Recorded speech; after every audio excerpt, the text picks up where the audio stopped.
take that. And we will pair you with a member of the community who wants to volunteer. We didn't want to overcomplicate this. We didn't need a social worker, we didn't need a clinician, we didn't need a recovery advocate, we didn't need a coach.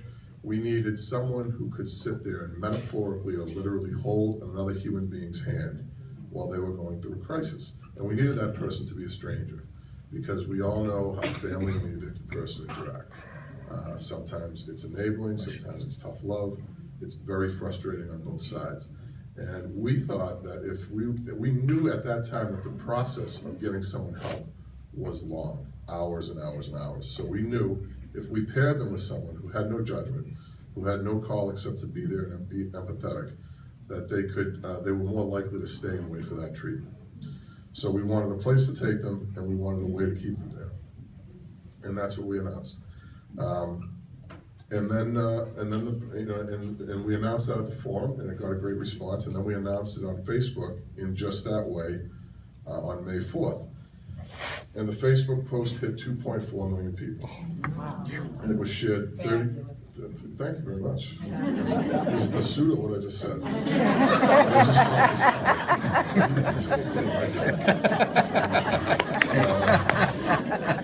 You'd be surprised how many times people look at me and say fabulous. So 2.4 million times across the country, shared another 30,000 times to another 40 million people in all 50 states and 61 countries. So that was not our reaction. Our reaction was shit. What did we just do? What did we just do? We have 65 cops in the city, and 61 countries are looking at this photo. And what are we going to do? So that was May 4th, and we announced that we were starting June 1st. We had nothing going on. We were just... But what happened? What happened is that we found that the law enforcement voice, for some reason, the conservative entity of law enforcement, entering this conversation from a different side, from not a lock-up and throw away, but a compassionate, professional, non-judgmental, dignified experience with a segment of the population, gained enormous support. And it gained support in the form of treatment centers that, because of this post, called us. It gained support from pharmacies that called us. It gained support from other police departments that called us. So by June 1st, we had 17 centers across the United States offering scholarships for anybody that wasn't a Mass resident or was a Mass resident who couldn't get into a Mass program. We had two major chains, CVS and Walgreens, come to us and say, we'll offer Narcan to anybody in Gloucester for under $20 a dose, whether or not they have insurance, which was cheaper than the police department was paying for it. So we just send officers over there, just like one at a time.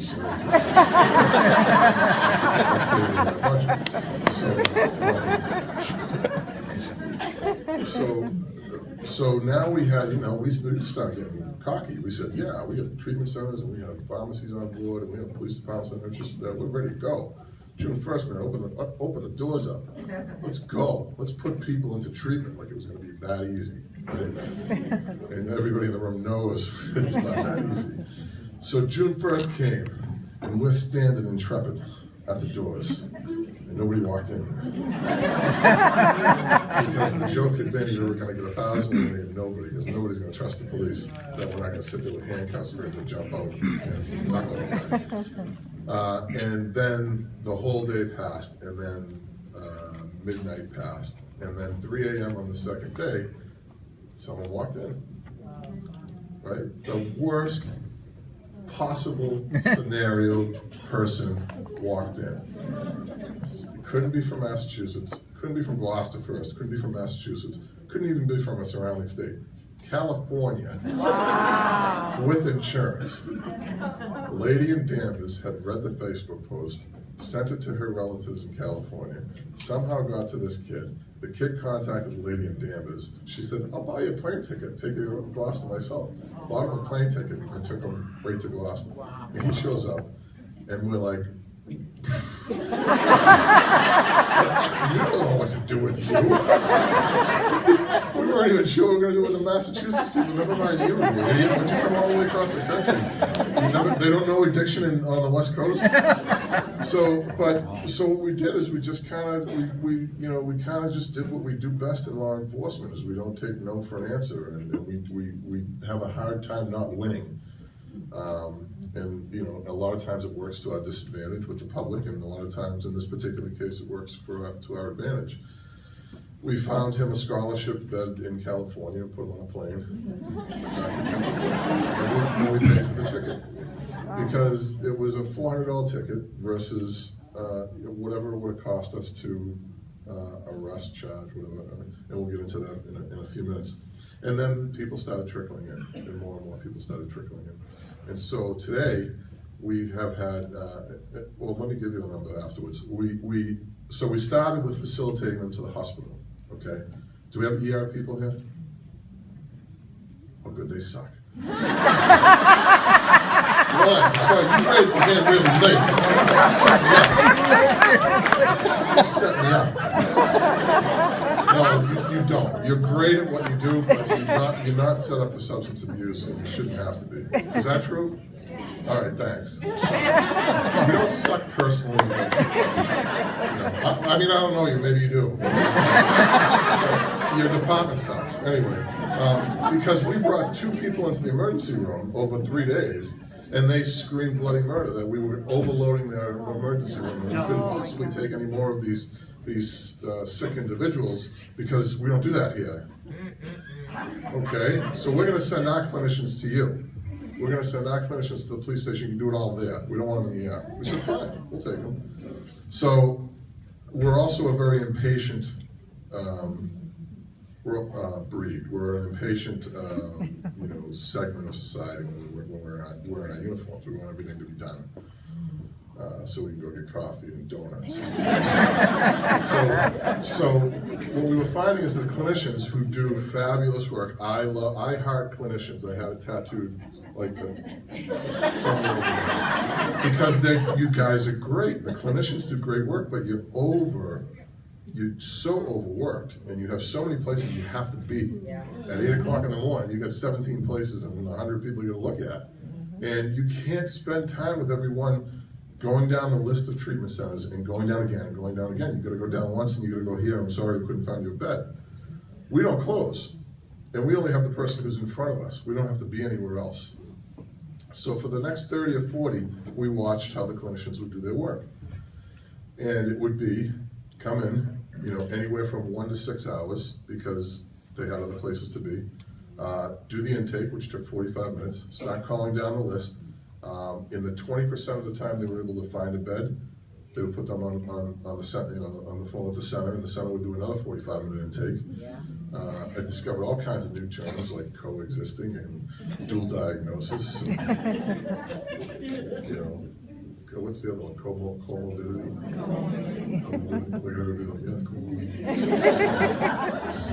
So we learned all this stuff, and we said, look, we love you guys, but my guys are like, oh, I can't wait for the council. I'm just going to start calling numbers, and then I'll get a bed, and I'll wait for the clinician to get here. And our list started expanding from the lists that were typically handed out, copied and handed out to the clinicians that might have had 8 to 10 centers. Our list grew quickly because we asked stupid childlike questions, because we had no idea about the healthcare industry. So we asked the question that every 3-year-old you've ever met asks, and what's that? Why? We don't have a bed. Why? We have a female bed, but no male bed. Well, why can't you move the female bed into the male bed? we don't do it. Why? So we asked all these questions, and they would say, call this person, call that person, and we ended up with a list of about 22 centers in Massachusetts. And now today, we do all the intakes ourselves. We don't have clinicians come in. Wow. Our police officers do all the intakes. We do not do the clinical part. We take them in, we check them for the caveats that we couldn't accept a person into the program. If you have an outstanding arrest warrant, we have to clear that up. That's a court order. If you're a danger to other people, we can't take you in. Obviously, we don't want to. We'll take you to the hospital, see if we can get you evaluated, but we won't take you into the program. if you have 3 or more convictions, not arrests, for drug offenses, and one of them is a conviction for distribution or hire, we have the right to refuse you. We haven't refused anybody who's had that record so far. We have placed 100% of the people that have walked through our doors within 24 hours. As of today, 287 people who have walked through our doors since June 1st, all placed. The average time is 2 hours. We have a contest to see who can break the record for the fastest from walking in the door to when we put them on our partner transportation. And the record is held by me. And it's 17 and a half minutes. And this was what was really cool, is that as we started doing this and it gained momentum, the local ambulance company came in and said, we want to offer rides to anybody, to any center in Massachusetts. Well, they were charging us. They weren't charging us crazy money. So what they would do is they would take the patient, if they could bill Mass Health or they could bill the insurance company, they would do it. But if they couldn't, they would charge us $75 a ride in an ambulance anywhere in the state. You can't drive in an ambulance from here to the kitchen door for under $1,700, right? So we thought that was a good deal.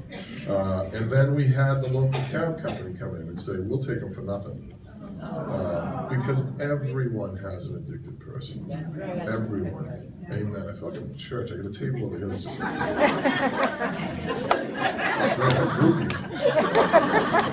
So, and then Uber came in. Right? And I didn't even know Uber was a thing. So they said, we want to partner with you all over the United States. Anywhere you take somebody, we want to be there to pick them up and take them wherever they're going for nothing. And we want to train all our drivers in Narcan and put a button on our app so that if you need Narcan, you can hit a button on our app and don't clap, because we can't partner with them because they're in so much trouble with the feds. So that hasn't happened yet. But it's in the works. And we've had a lot of agencies step up and say, look, just simply that I haven't, this has touched me as well.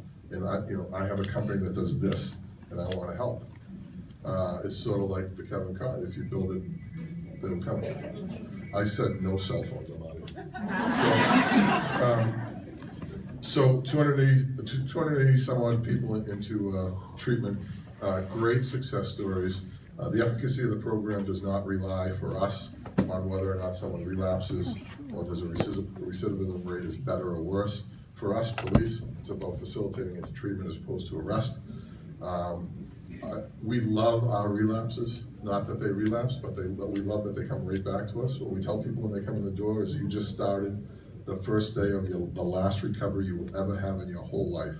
Because the Gloucester Police Department is going nowhere for the next 1,000 years.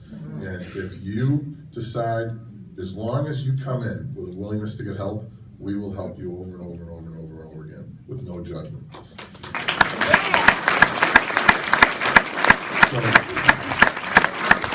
So then, as I said, nasal Narcan pricing went down. We know that our Attorney General, Maura Healey, won a settlement against Alpha Star for $325,000 in August or September, where they said, we kind of gouged the price a little bit.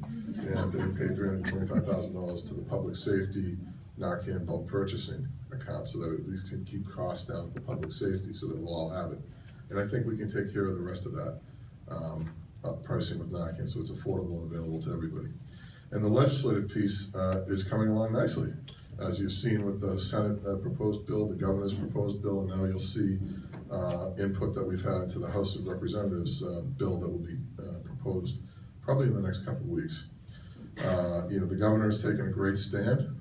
A lot of this success is timing, finally, right? We are dealing with something that you guys have all dealt with for years. We in law enforcement were late to the game, sorry, but we're here. The cavalry's here for you. We want to lend our voice to you to make it stronger by saying we refuse to do this. We refuse to work for pharmaceuticals and insurance companies who would rather a patient be incarcerated